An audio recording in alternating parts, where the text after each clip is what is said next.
Bakunzi b'urubuga rwa Bwesu TV, turabaramukije abari kure n'abari hafi, turabaramukije mu izina ry'umwami wacu Yesu Kristo. Hano muri studio ya Bwesu TV turi kumwe n'umupfasoni yubaha Imana, hanyuma turamuhaye ikaze hano ku rubuga rwa Bwesu TV atubwire ikiri ku mutima. Ariko imbere yuko atubwira ikiri ku mutima, ikimanirize ku mutima wiwe, twagira tumusabe abanze atwibwire, abwire n'abamwumva bose, abamwumviriza, hanyuma ace afata akanya ko gusenga. Amaze gusenga mu kanya gatoya aca adugira kw'ijambo cane cane icimana ashyize mu mutima wiwe. Turamuhaye ikaze. Bakunzi bacu, bene data, dusangiye ivy'urugendo rwo kuja mu ijuru, ndashima Imana cane ko tugira ubumwe buntu budasanzwe bwo kuvugana namwe kuco Imana yakoze cose ku muntu akiri mw'isi, ingene umuntu ashobora kubaho agirirwa ubuntu n'Imana, kandi Imana akaba ari ibana n'umuntu mu bihe akiri mw'isi. Kandi hanyuma rero akabaho nk'uko Imana igomba. Ego nanje ndi umuntu yitwa Hakizimana Charlotte. Hakizimana Charlotte, Yeah. turagushimiye Hakizimana Charlotte kubona watugendeye muri studio ya Bwesu TV. Hanyuma bandanye tugire kw'ijambo. Ego hanyuma rero jewe ndi umuntu nagiye mbona ibikorwa vy'Imana bitangaje ku muntu ayikurikiye akayibamwo, ingene Imana ishobora kugirira neza umuntu mu gihe ayikorera neza atabangikanije, kandi mu gihe umuntu yashize umutima ku Mana, akamenya icubahiro c'Imana ico arico, kandi akamenya ko Imana ariyo ishobora kubeshaho umuntu muri byose, ituma umuntu apfa kandi ikatuma umuntu abaho. Ego nanje rero ndi umuntu nagiriwe ubwo jewe ndi umuntu nabonye Imana muri vyinshi. Ariko rero mu ncamake nagomba imbere yaho nduga ku vyo mvuga manze senga Imana gatoyi kugira ngo nshobore kuvuga ico Imana yakoze ku bwanje cose. Yegome. Yesu abampezagirire. Amen. Data nyakubahwa, turagushimiye cane uri Imana, wemeye ko aya masaha y'umuhingamo y'umugoroba umuntu aba muri yo. Turagushimiye ivyo ukora kuva uhereye ku minota no ku masegonde no ku mwanya wose dushobora kuba tukiri muri ino si. Turagushimiye ko ari wewe ubigira ukongera ukabigirura.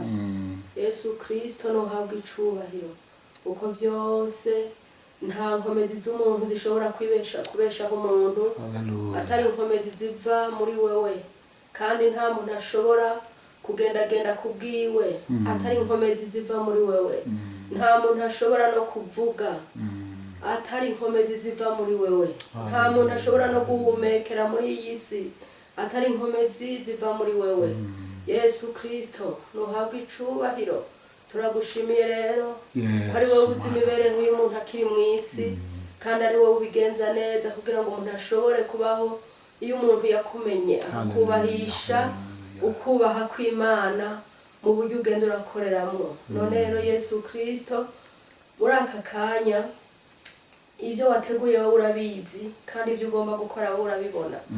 Ndasavye muri kano kanya Mana utanze ngo habeho gushingira intahe bene data bari mw'isi canke bari muri iki gihugu, kugira ngo uvyemeze neza, ubiterere igikumu, ubisinyire kuko vyavuye ku rukundo rw'Imana. Nico gituma Yesu Kristo ngomba ngo habeho ubugombe bwawe, aba ari we uvyemeza kuri buri muntu wese yiteguye kumviriza ico ugenda urakorera ku muntu akiri mw'isi, kandi mu buryo umuntu akubaha Mana, akagenda yihanganira ibimubako vyose, canke umuntu yirinze kudakora icaha ingene ashobora kubaho neza mu buzima bw'umuntu. Urakoze, turizeye mu izina ryawe rya Yesu Kristo tubisenzemo, amen. Amen. Tugira ku ijambo rero ubwire abazokumviriza n'abakumviriza iby'Imana yagukoreye. Bwa mbere Imana ishimwe cyane, Imana ishimwe cyane, amen. kuko jewe ndi umuntu nagiriwe ubuntu n'Imana mu buzima bwanje bwo kubaho muri ino si. Ndi umuntu nagiye mbona mpura n'impanuka nyinshi zo mu isi, ngenda ndahura n'ibibazo biteye ubwoba bikomeye, ariko kandi mu gihe umuntu agira ubuntu bwo kubaha Imana, akabaho atinya Imana, akabaho akorera Imana, akabaho amenya agaciro k'Imana, akabaho azi icyo Imana ikora ico arico, canke akabaho yubaha Imana. Nanje nabaye muri ivyo bihe, nagiriwe ubwo buntu mbona Imana igenda imba hafi, kuko nabaye mu buzima bugoye bwo muri ino si, mpura n'impanuka nyinshi zo mu isi, intambara zidasanzwe zo mu isi, ibibazo bikomeye byo mu isi, amagara make yo muri iki gihe, n'ibindi bibazo bikomeye byo muri iki gihe. Ariko kandi kubera kubaha Imana no gutinya Imana no kuyikorera nk'uko Imana igomba, ivyo vyambereye ivy'icubahiro gikomeye mu ruhande rwanje. Nagiye mbona Imana indwanira, ibiyaga bikaba hirya no hino, imiyaga igasuriranya ikahuhuta mu mpande zanje zose. Ego, ariko kwizigira Imana birafise ikimazi, ntibitetereza. Ni ibintu by'igiciro kininiya ku muntu avyubutseko, akamenya ico Imana, uko Imana ingana, canke uko umuntu yoba yarabaye mw'isi akiriho. Ubwa mbere hoho gutahura ko Imana, kuba waravutse, kandi kuba ugendagenda, kandi kuba uvuga, kandi kuba uryama ukavyuka ukongera ukabaho, ivyo byose umuntu yobibamwo avyubahira Imana, bitinyira Imana, akamenya ko Imana ifise ubuzima bw'umuntu mu kuboko kwayo, kandi akabaho atinya Imana mu buryo aba abona ko atari we yibeshejeho. Kuko hariho ijambo ry'Imana rivuga ngo umuntu ngo akiri mu isi ngo aba akiri mu ntambara. Izo ntambara rero zagerewe abantu bubaha Imana, izo ntambara zagerewe abantu bayitinya, kandi muri izo ntambara naho twazigerewe, naho twazihawe, kubera umuntu ari mu ruhande rw'Imana, Satani aramwirukako cane, Satani aramutoteza cane, ariko ntibisaba ngo umuntu ngo aca ava inyuma y'Imana, kuko Imana abigomba kuraba ko bayigumako canke bayubaha, bacaho nyene mu mageragezwa. Urakoze cyane, urakoze cyane. Rega Satani ntiyogwanya abiwe, kuko aba ariko arigwanya. Nico gituma agwanya abubaha Imana kugira ngo bave ku Mana bandanya. Egome. Hanyuma rero narabayeho cane, ngarukira mu rupfu, nkaja mu rupfu, natanguye ndahura n'intambara nyinshi. Mbere turi no mu bihe bigoye, ugasanga urahuye n'intambara z'umubiri, intambara z'umubiri zikomeye zidasanzwe.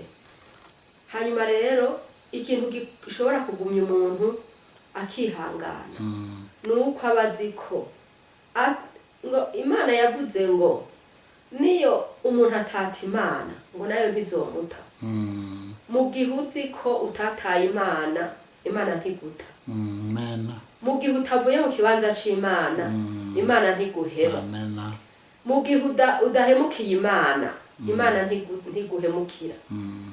Ni ngombwa ngo ivyo nyene tugenda tuvyigirako, tukabona ubumana bw'Imana ingene ikora. Mu gihe duciye aho hantu habi, uhasanga uri kuraharonkera Imana ihakwiyerekera, imana igenda ikwihishurira, imana igenda ikwemeza muri ivyo bihe uri kuracamo. Ni ngombwa rero ngo umuntu atahure imana, agaciro k'imana ingene kangana. Ntibisaba ngo umuntu ngo ahemukire imana mu gihe aciye mu bibazo bitoroshe, mu gihe ahuye n'intambara, mu gihe ahuye n'ingwara, mu gihe ahuye n'imiyaga y'isi, mu gihe ahuye n'imvugo z'abantu, mu gihe ahuye ni ibyo Satani azana ku muntu ni byinshi. Mugabo bisabwa ngo umuntu akomeze urugendo yahawe guca aho hantu hatoroshe, bisabwa ngo agume mu rugendo rw'Imana. Jewe rero ndi umuntu nagira ubuntu n'Imana kandi biranezera cyane. Ivyo ntivyanyisha umutima kuko ndabironkeramo vyinshi, nibwo butunzi bwanje. Rero niba byifatamwo neza uzoba umutunzi nk'uko Imana igomba. Muri ivyo nyene muri ivyo nyene uzogenda uharongera ubutunzi budasanzwe, uzobaho nk'uko Imana igomba, kandi uzokunguka byinshi mu byo uzogenda urabona muri ivyo bihe bidasanzwe ugenderamo. Jewe Imana yama yankuye mu rupfu, nkabona ko nzutse, nkabona ko Imana inzuye, nkabona ko Imana inkuye ahantu hagoye habi, ahantu habi nza nashitse mu rupfu, nkabona ko urupfu nagwinjiyemo. Urakoze cyane. Imana yama yagukuye mu rupfu, n'amageragezwa gwihura nayo. Mbega yagukuye mu rupfu gute? Ingwara canke? Jewe hariho n'ibihe naciyemo abarozi banyirukako. Abarozi baranyirutse ko cane bikomeye, kugeza yaho n'ukuri Imana irakomeye, Imana irahambaye, kuko nta kuntu batagerageje kunyirukako. Mugabo Imana yagiye imbera ubuhungiro. Nagiye mbona ubuhungiro bw'Imana, nk'uko ijambo ry'Imana rivuga ngo azotubera ubuhungiro ku munsi w'ivyago. Ni ngombwa rero ku munsi ivyago bigende umunsi umuntu ahuye n'ivyago, uwo munsi Imana igusanze ahantu heza irakubera ubuhungiro. Jewe rero nkagwara cane, nkabona ko nyene urumva hari n'igihe basengera ntabona ko ntakiriho, nkumva ko nagiye kera, kandi muri uko gupfa kwanje nkumva ko ndiko ndacikana nyene. Ivyo nkavyumva nkiri mu mubiri, nkavyumva ngihumeka, mugabo birenganye nkaza mbona basenze, nkaza mbona ndiho. Rero agaciro ko gusenga ni kanini ya cane ku Mana. Ntaguciriyemwo. Mbega kuvuze ngo hari igihe wabona ko umengo wapfuye kandi ukiri mu mubiri ukagenda, nukuvuga ngo wagenda kayombekere ku buryo bw'ingwara urwaye, ariko basenze ukumva wongeye kongerwa ubuzima. Yego bandanye. Jewe ivyo bihe kweri narabibayemwo, kandi imyaka itari mikeyi, kuko jewe naragize ibibazo bikomeye kuva narapfakaye. Hanyuma rero mfakara mu mwaka w'2007. Imana isigarana abana batatu, kandi abo bana batatu ndiko ndabitegereza bari abana bakiri batoyi cane. Zari inzoya hamwe uzitegereje utamenga ingene, wabona ingene vyogenda.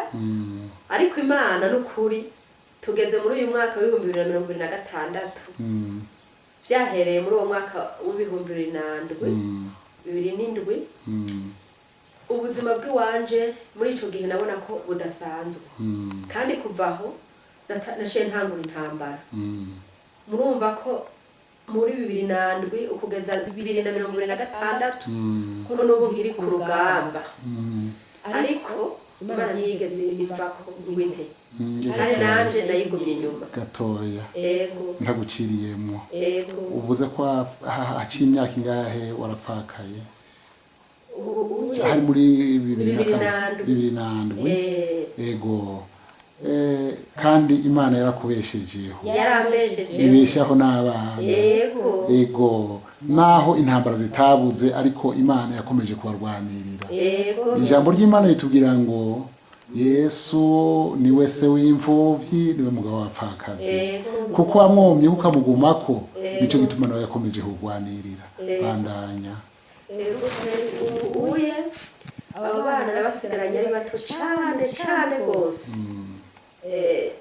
narabona ko sinabona iyo bizoja niyo bizova mugabo gushika uno musi umwe yarahije amashuri Imana ishimwe amashuri 18 Imana ishimwe kuva ico gihe nibaza ko yarafise nk'imyaka ngira ngo nk'itandatu urumva ko atari imyaka myinshi ubundi nawe namusigaranye afise amezi 5 ubundi yarafise ngira ngo nk'amezi 4 urumva ko Imana yakoreye ibintu bitangaje abo bose rero bose bariko baraheza amashuri rero ico ni icubahiro c'Imana kabisa Satani rero kubera yabonye ko ibyo byose nabibayemo nubaha Imana n'Imana ndayikorera kandi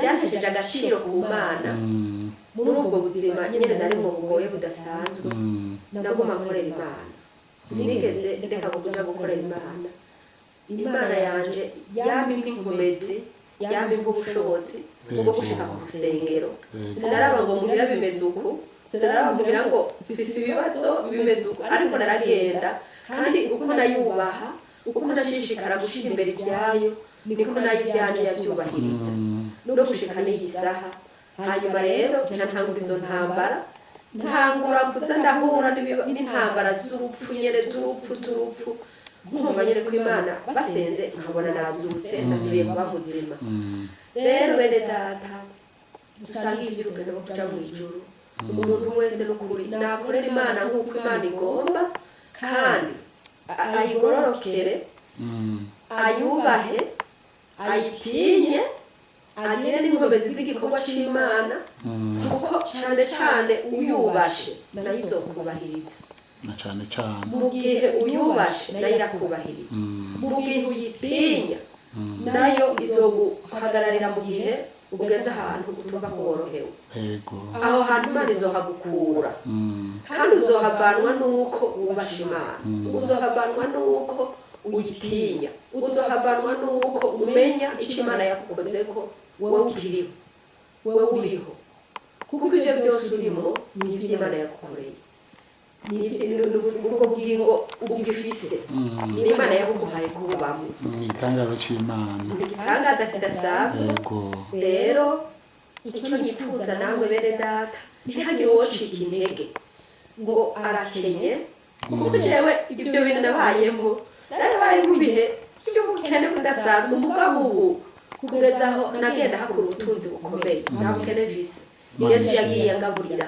Yesu yagiye atubeshaho Yesu yagiye atwambika Yesu yagiye aduha ibikwiye byose indwara akimenya ikintu cyose akimenya yangize umwamikazi Imana yarankoreye ibitangaza bidasanzwe burya rero hajya ugamburukiye Imana mu vyayo nawe ntuzokwigera umaramara gutetereka niko nukuri nico gituma ukwiye gutinya Imana ukayikorera kandi ukiri mwisi ukiyumvira uti nkwiye kubaho nkoriki ukamenya uti nkwiye kubaho Imana ndayishira imbere kandi akaba ariyo uraza mu vyiyumviro vyawe mwijoro no kumuranga akaba ari guma mu vyiyumviro vyiwawe rero nico gituma izogenda ikurikirana ivy'ubuzima bwawe nkuko nanje yankurikiranye mu vy'ubuzima bw'iwanje gushika n'iyi saha ngiye mu rupfu ikahankura mpuye n'ikibazo iki ikacigikora nta kintu na kimwe naburanye Imana nta kintu na kimwe Imana yamamarijemo nta kintu na kimwe Imana yantetererejemo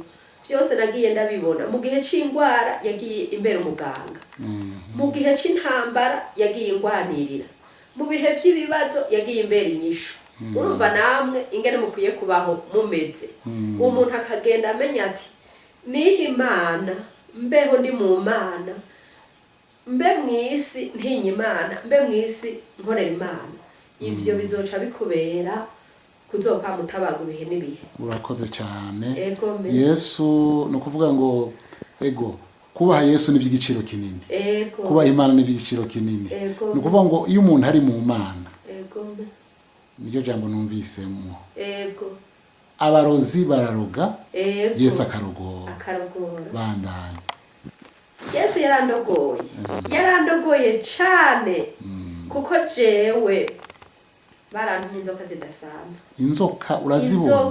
Inzoka zigendagenda ukazibona n'amaso yawe? N'amaso yiwanje. Zari inzoka zimwe zidasanzwe kandi ntabona ko ari inzoka zino nyene izo nzoka zisanzwe. Zari inzoka nyene zikayangana, inzoka z'ibintu z'amasase, zikaba imisi yose ziza zirambarara ku rugo imisi yose. Ikintu ushimira Imana yo mwijuru, ikintu yankoreye jewe sinigeze nja mu bintu byo mwisi, ngo ndiko ndarondera mu bintu byo kwikingiriza. Imana yarakuzigamye. Imana yaranzigamye kandi iyo nzoka nta muntu n'umwe yarya.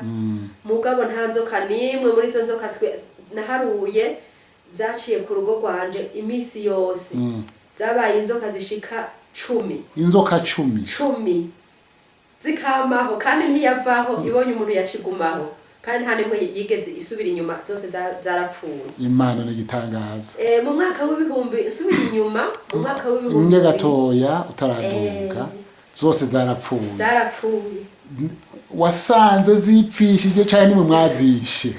Nitwe twazishe kuko mwari mu bushobozi bw'Imana. Yaciye inyereka hiri kandi nkaca nkoresha gusenga, senze ntiyavaho, baca bayikubita igacipfa. Amasengesho niyo yarayigota. Ibonye umuntu yasura kuvaho yaciye igumaho nyene. Imana n'igitangaza. Amasengesho no kuvuga rero afise ubushobozi budasanzwe. Bandanya. Ibyo birateba birahera, izo nzoka zirateba zirahera.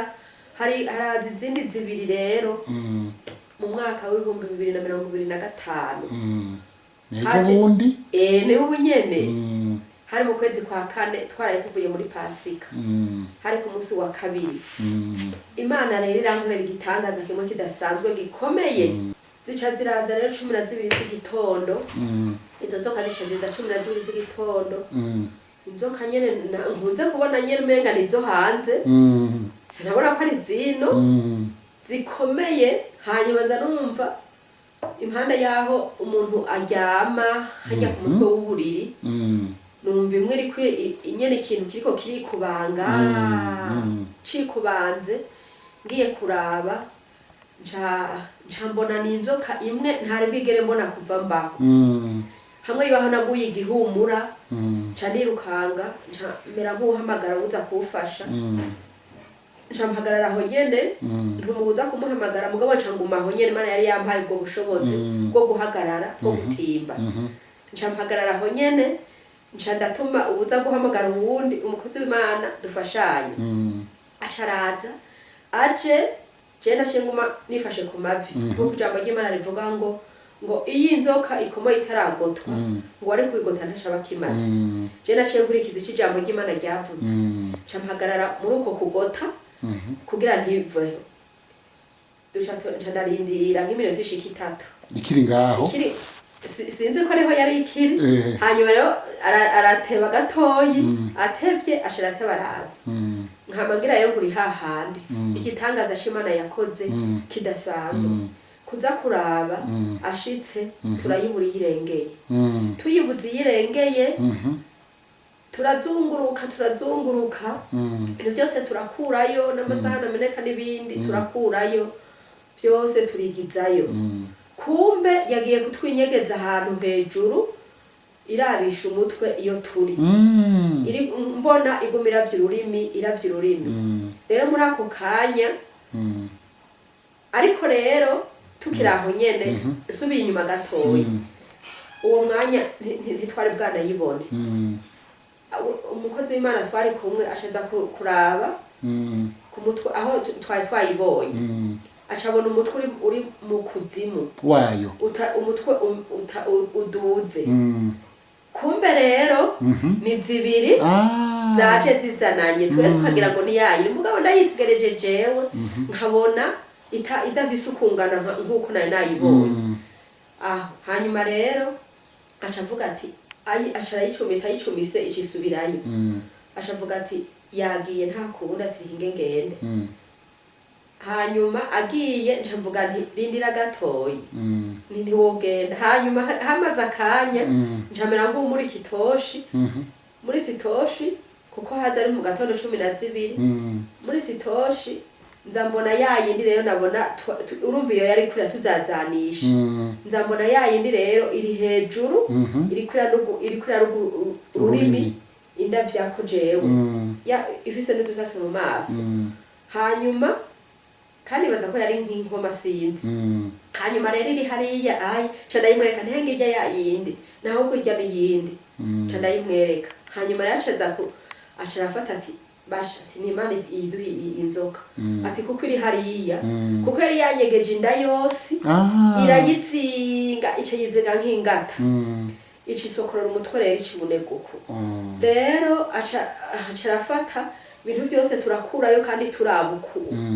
iguma indaba yahanga amaso jewe arabikurayo byose araduhereza tuha wundi azana duha uwundi hanyuma rero kwiherezo ndiko ndasenga Imana nguma senga Imana ntimana twari tuvuye mu ntsinzi ya twibutse pasiki twibuka intsinzi ndasabye intsinzi aha mu nzu ntumpe intsinzi ni nk'uko usanzwe ubikora aca arafata rero Imana ijambo ubwenge bw'ingene ayikorora aca arayicumita ayicumise icirinyegeza yinyegeje umva twaragwanye amasaha ashika 2 turi aho hantu yinyegeje aca yica nk'inyuma aca arayicumita uku timukira hasi aca arakubita mu nzu wamenga ni urwimo ruteye inzu yaciye iguma inyiganga aca arakubita inzu yaciye iguma inyiganga yanyiganzwa nuko ariko arakubita canke yanyiganzwa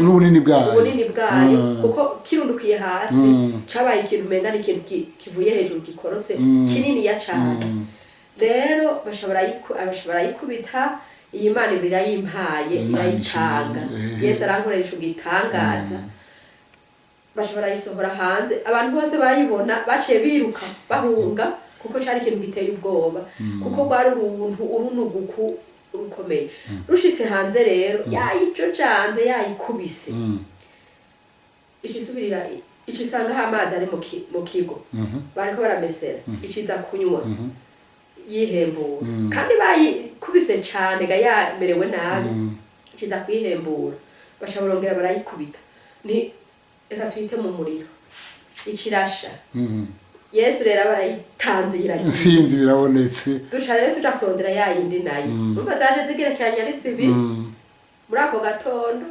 hanyuma rero yayindi turayirondera tubona yavuye nayo nyene hahandi muri wa mwobo tuza tubona yaje hejuru mugabo isubirira iratwinyegeza isubirira genda basha iyo rero ryaciye rirenga tutayibona bukeye bwo kuwa gatatu canja mu gikorwa c'Imana ibyo ntivyampamura canja mu gikorwa c'Imana ndabwira abo dusangiye ibikorwa ndabasavye mumfashe Imana yarayimpaye intsinzi ntihinjiye ibintu bibiri mu nzu iwanje none hariho iyindi yaciye inyegera hariho inzoka yindi yaciye inyegera mugaye imwe Imana yarayitanze yarapfuye rero hariho iyindi yaciye inyegera hanyuma rero ndasabye musengere nayo nyene yitange hari ku munsi wa gatatu yari yarayije ku wa kabiri rero uko Imana yakoze ntashe mvuye mu gikorwa c'Imana ntashe muhira umwana acambwira ati yanzoka yari yagarutse ati kandi yampakije none ntiwayisha ateka tiyashinjana nca ndasenga Imana nja mu gitanda senga Imana senza Imana 2 z'ijoro zo ku wundi munsi 2 z'ijoro bazabona iri kuraduga ku nzu Imana icibara yitanze nayo nyene ikirapfa intsinzi ikibirabonetse gushika n'iyi saha rero Imana yankoreye ibitangaza yagiye ibikorera uko nyene satana nyirukako n'ubu rero ndacabona ukuboko kw'Imana Imana n'igitangaza egome nibutse rya jambo rivuga ngo abizera bazofata inzoka na sikoropiyo nuko niko byagenze kuba ukwizera kwawe no kwegera Imana kwawe byatumye imana igabura mu maboko yawe izo nzoka zose bari bagutumye. Imana ishimwe. Bandanya rero.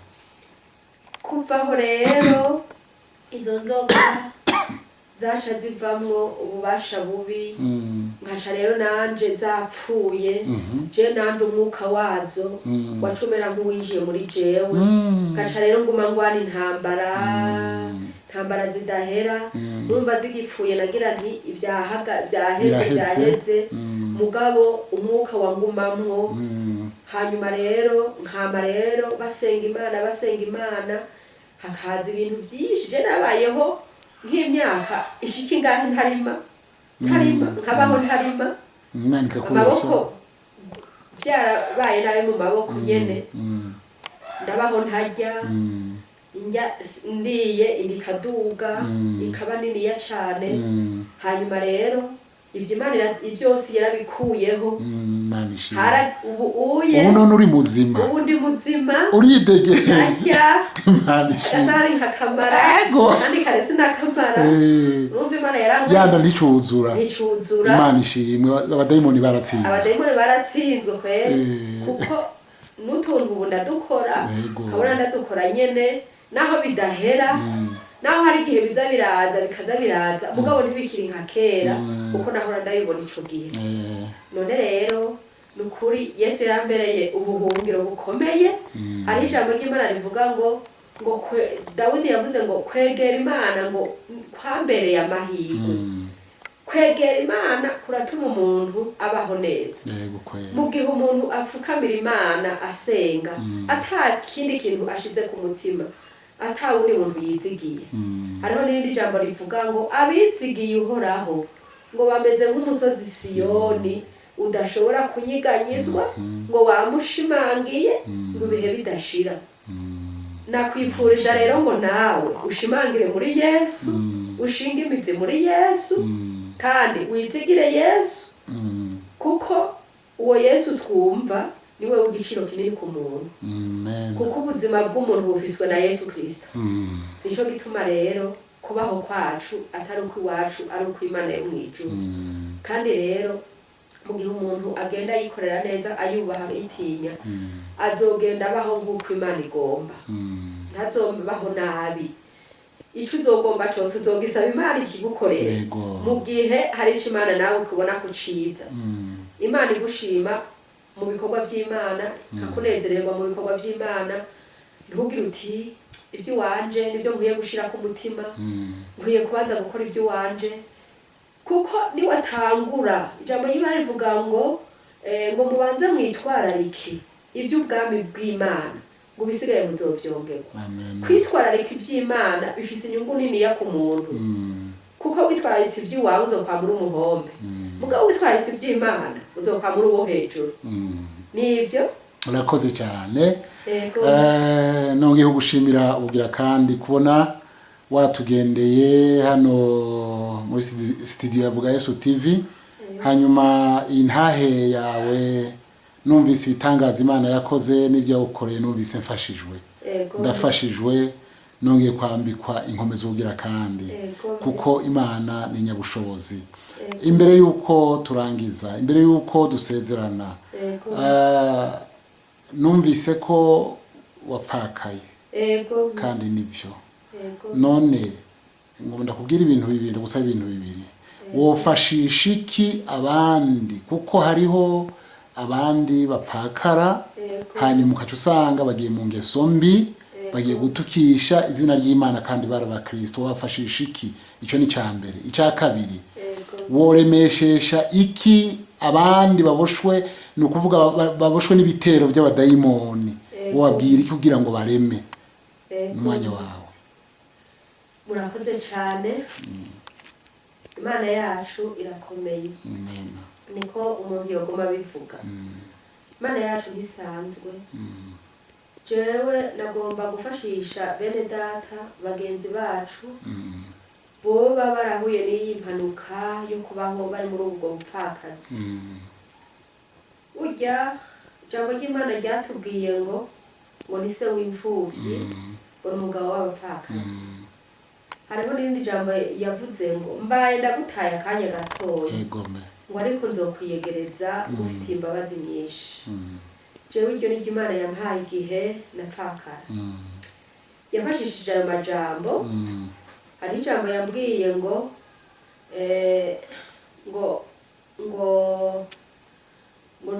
ntuzomererwa nabi ngo ariko uzomererwa neza urumva upfakaye hari igihe Imana ibigomba kukuraba nyifata uzokwifata ko hari n'aho ari ishuri Imana ibiguhaye kugira ngo irabe ko ukomeza kuyubaha ukomeza kugororoka ntuve mu isezerano ry'Imana ko harimo abantu bapfakara kweri bapfakaye uno munsi ahantu tugeze ugasanga umuntu apfakaye akaca umenga aronse umwidegemvyo wo kuja mu bandi yego ariko nta nyungu kabisa nta butunzi buriyo n'amagorwa gusa nta mahoro ariyo ahubwo hari urupfu niko no kuri kuko niwashira imbere Imana nimba Imana yakubwiye ngo n'umugabo w'abapfakazi iryo jambo rininiya riraremereye kandi rakomeye nararibonye risanzwe je yarambere umugabo akomeye kuko je ngipfakaye nabwiye Imana harageze ko ari wowe tuje tubana ngaha mu nzu niko nayibari ico gihe hanyuma rero ivyo Imana iravyumva kandi yarabikoze n'ibindi ndayibwiye ndazi hari ikintu nayibwiye muri ico gihe bikimbayeko rero nakwifuriza ngo nawe wohura n'izo mpanuka ikintu uzocukora ba muri Yesu amen ba muri Yesu kuko muri Yesu niho amahoro ari amen naho wokwiruka mu bandi nta mahoro uzokwigera uronka uzobona ngo ko ntagira umugabo ndagowe abandi barahiriwe abandi baravyara jewe ikintu Imana yaciye inkorera mu buzima bw'iwanje ico gihe bikimbaye ko mu gupfakara kw'iwanje yaciye inkuramwo gusubira kwiyumvira zina mugabo yaciye inkuramwo gusubira kwiyumvira abandi baravyara Imana ishimwe yaciye inshira mu kibanza c'uko mbayeho nk'uko mfise umugabo Imana ishimwe yaciye inshira mu kibanza c'uko mbayeho nk'uvyara yego ayo magorwa iwanje Imana yarayafuse amen iyi ni ntahe mfise no kubwira nkakumenyesha nti kandi ndavyaturisha kanwa yuko muri jewe naho nobona umugabo wundi jewe ntahamuka Imana ishimwe je yangize kandi Imana ikomeze guhera je yankore yuko Imana ikomeze cyane ngo abandi bariko baravyara ngo nande sindiko ndavyara ivyo nta nibiri mu mutwe wanje Imana ikomeze kukwambika ikomeze idasanzwe yego kabisa nawe rero ndakwifurije mwene data woba warahuye n'ico kibazo hanga amaso Imana ukayishira imbere uzobaho nk'uko abandi babayeho hari n'abafise abagabo bagowe uko n'ukuri hari n'abavyaye abana bagowe ico gituma rero ubumbwe n'ukuri kuba wobumbwa n'ubwo bupfakazi hariho igihe uzonezerwa kandi niwabumbwa n'ubwo bupfakazi no mwisiga urashobora kuhanezererwa Imana ikakwitwararika ikakwitaho ukabaho nk'ufise ibi aba umugabo byose ukabona uko hatakugorwa kurimwo tama eka ukumva kuhiriwe je Imana yaciye ishira handi hantu ivyo ntivyasubiye kuba mu maso yiwanje Imana yarakoze kandi yabimpaye nkiri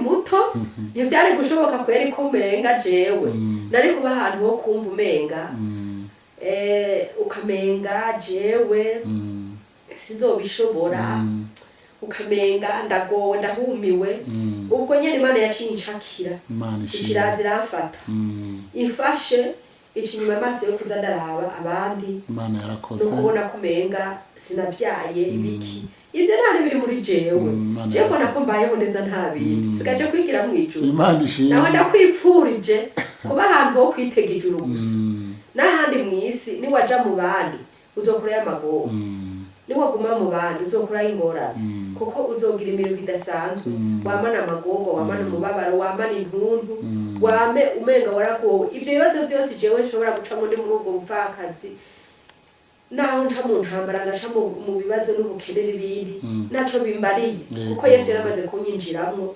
acaba muri jewe aca anyima umubabaro n'amagorwa yo mu mutima none rero mbere data abagenzi bacu dusangiye ivy'urugendo kuja mu ijuru hagarara neza mu rugendo mwifatanye n'Imana nk'uko nayo ibibipfuriza. Imana yamaze kutubwira ngo ndi umugabo w'abapfakazi, iryo riramaze, iryo rirakwiye, ntiturirengane. Umenye uti ndafise umugabo ambonera ibizombeshaho, ambonera uko norara cyangwa uko nokwiruka cyangwa uko nobaho, kuko Imana niyo ifise ubuzima bw'umuntu. N'abafise abagabo ubuzima bwabo bufiswe n'Imana, kuko byose ukaraba abantu, niwaraba abantu ntaco uzokura. Raba Imana byose bizogenda neza, ko byose biri mu kiganza cayo, biri mu kiganza cayo, niyo ifise ubuzima bw'umuntu. Hanyuma rero kandi ivyo nabikwifurije kugira ngo uze uraba Imana, uze wizigira Imana, uze ukomeze iryo jambo ryo kwizigira Imana kandi no gushingwa muri Yesu Kristo. Amen. Hanyuma rero ikiri naco muri ubu buzima bwanje bwo kurwara nabwo, ndakwifurije niwahura n'indwara, niwahura n'intambara, niwahura nabo babisha babi bo muri iyi si, niwahura n'ivyo bihe bigoye, menya ko Imana ari ifise kubeshaho umuntu canke gutuma umuntu apfa canke umuntu igatuma abaho. Niyo ifise ibintu bibiri ku muntu, ifise ko umuntu apfa canke ifise ko umuntu abaho. Kuko naho wojuragirika ngo uri kuriruka kuraguza canke kurondera ivyo kwikingiriza n'ibindi, ivyo nta nyungu kabisa, ahubwo bizana amagorwa mu muryango, bikazana amahoro make mu muryango. Rero bahantu ho kwizigira Imana, uyisenga ku murango no mwijoro. Je nari mfise umwanya namampa Imana masaha kanaka, kama mfise ikibanza nza gukorera mu Imana imitwaro yanje yose. Ico kibanza nama ndagifise. Nawe ndakwifurije kurondera ikibanza ubonaniramwo n'Imana kugira ngo ushobore kubaho neza mu buzima bw'iwawe. Yesu nabahezagire bene data. Amen. Urakoze cyane, urakoze cyane. Hanyuma imbere yuko turangiza dusezerana, nagomba ndagusabe wongere usengera abandi abapfakazi bihebuye, usengera arwaye, kugira ngo Imana ikomeze kubagirira neza. Kaze. Murakoze.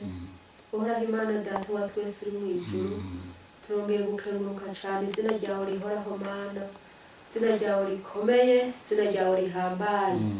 Turagushimiye ko ari wewe buzima bw'umuntu. Yesu Kristo nuhabwa icubahiro.